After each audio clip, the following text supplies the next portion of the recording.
Alright, so we're all set. So the electrician was actually able to salvage pretty well everything in here. No, sorry, I'm wrong, because that was, he replaced just the guts on this side.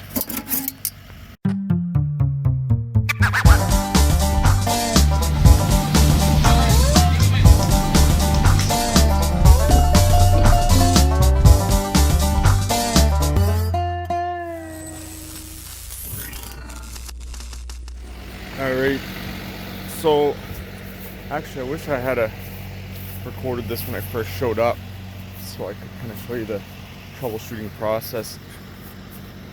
It's, I feel bad for the customer here on this one. It's just, I'm starting to get real cold. See, the ground's all frosty this morning, probably about -5. But we got a partial power call about 6 a.m. and quite a ways out in the country, but I'm gonna turn the camera around. See off in the distance there's a transformer feeding multiple homes, and no other customers called, so I assumed there was a problem with one of the legs feeding this customer directly. And comes in off the transformer, a couple span from the transformer pole. But the first thing I noticed when I went up to the meter is the screen was blank. Now there's only one of the two legs that feed the screen on this meter. If ever you walk up to a meter and the screen's blank, there's a pretty good chance that you lost one of the legs coming in to the home. Could be top of the mast pipe, could be out in the transformer. With a quick glance, there was no obvious problems. Usually if the connection's bad enough that you completely lost the connection, you'll be able to tell because the wire's going to be melted. The crimpet cover is going to be melted right off, or you'll see some bare aluminum in the wire. But now, when this meter was still on with a blank screen like that, without seeing any other problems, you got to assume that there's something going on in behind here. So you want to you always want to make sure you have your PPE on, but have your rubber gloves, meter puller, whatever extra safety precautions you have to pull that. And as soon as you pull that, you want to be out of the way. So we pulled that, and we saw this guy right away. Now this is a pretty extreme case. I did mention in another video about when a lug starts to change color, that it's because of the lug heating up. Now this one's changed color quite bad. Actually started melting the plastic around the lug on the meter. So we're gonna have to scrap this meter. Another option here, guys, if you're pulling a meter in which you suspect there could be some damage behind it,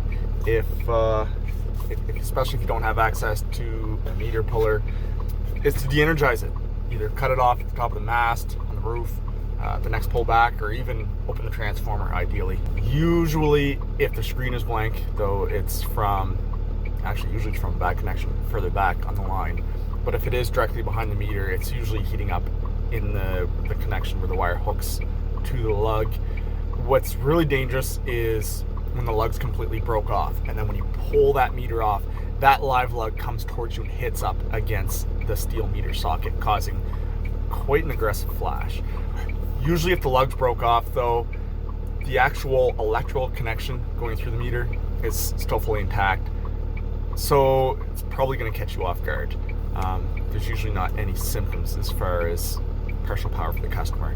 That's why it's so important to make sure that you do have your PPE on, your FR, especially your safety glasses. Not just cheap sunglasses like these, but actually Z87 approved, in our case anyways, safety glasses, and of course your hard hat, rubber gloves, all that stuff. Like I said, this is not a good one for the customer at all.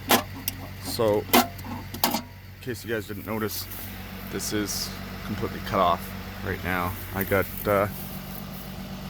see, I got the two hots cut on the top of that pole behind me there, and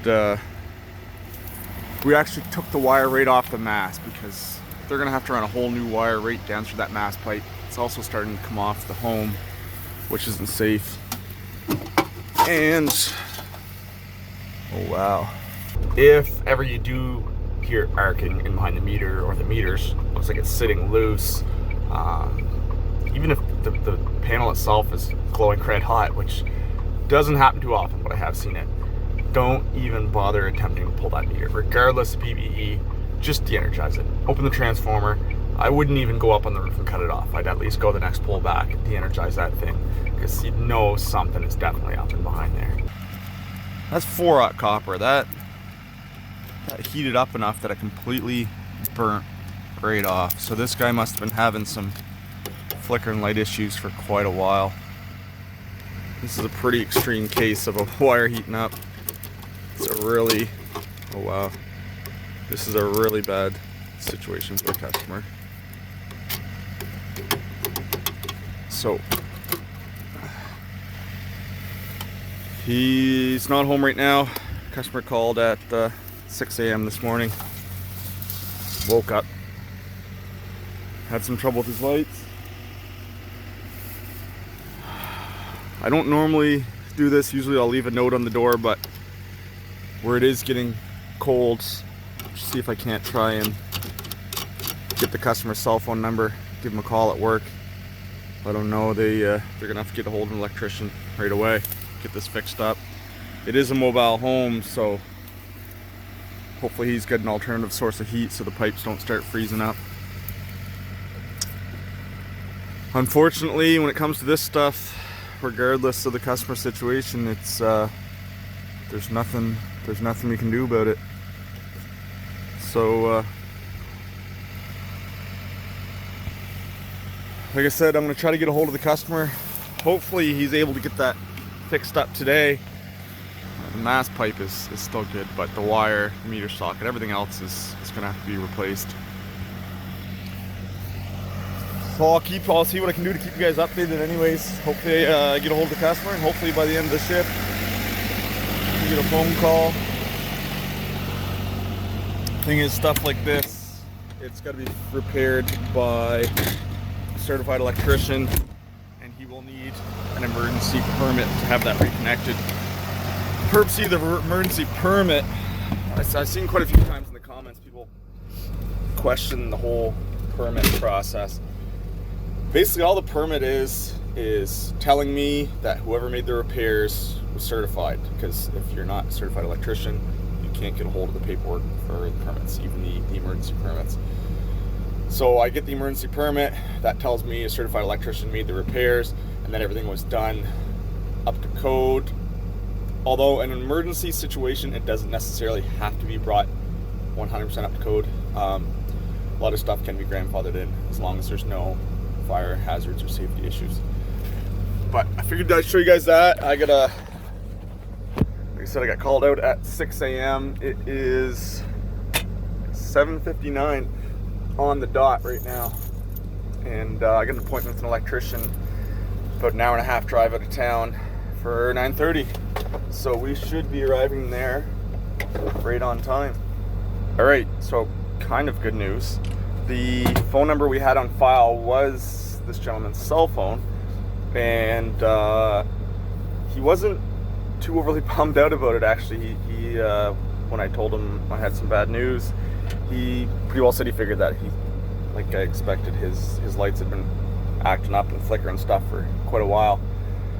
So there's 3 electricians that cover this area directly.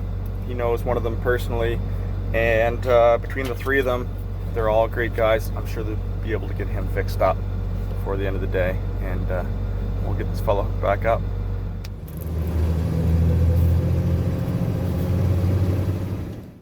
Alright, so quick update, guys. It's 4:25 in the afternoon. We just had the work order come through now for the reconnect for that call we had at 6 a.m. this morning. Reconnect. Repairs have been made to burnt wires and meter box. Then it says the electrician's name, and it has the emergency permit number. So we're all good. The electrician that was mentioned there, the guy I know, he's got my number.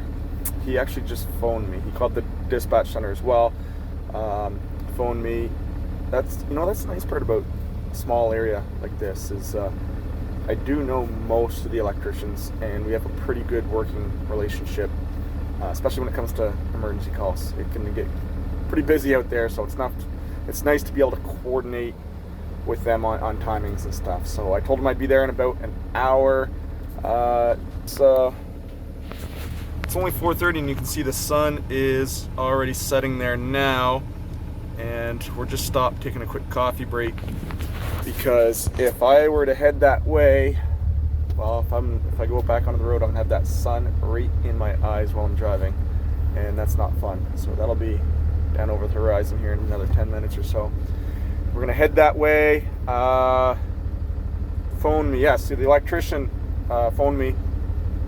I took the wire right off the mast for a few reasons. Sometimes I'll leave it on the pipe, just cut the wire so that everything's de-energized and they can do what they gotta do to make changes, make the repairs to the lugs, or put new wire down through the pipe.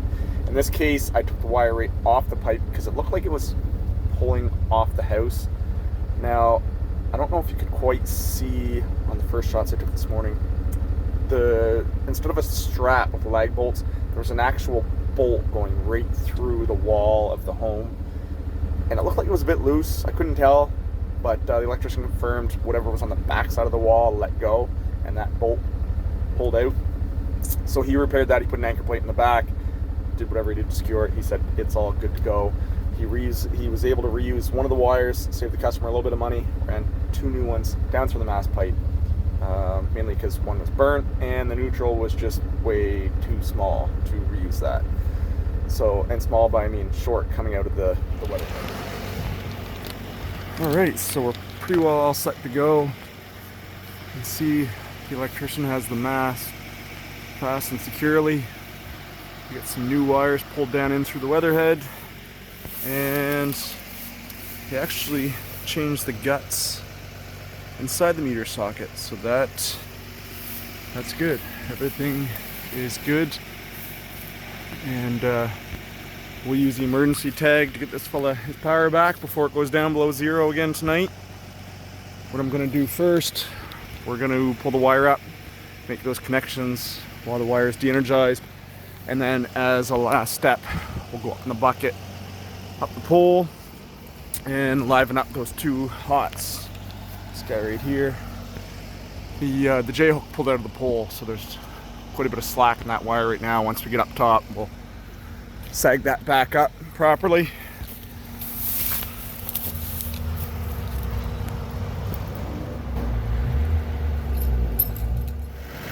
Alright, so we're going to head up the pole now in the bucket. We've got our 1 kV gloves. We're going to energize 2 hot legs, and we've also got to sag that back up a little tighter. The J-hook pulled right out of the pole, so we're going to drive one of those back in. That's all we need to hold that loop from the pole to the house. And I wanted to show you guys, we just switched to a new hammer. Milwaukee actually now has a new Lineman 4-in-1 hammer available. This thing is pretty deadly looking. I haven't used it yet. There's not a scratch on it. So we're going to bang this thing up a little bit, driving that J-hook in. And I only got a few minutes left in this video, so let's get rolling.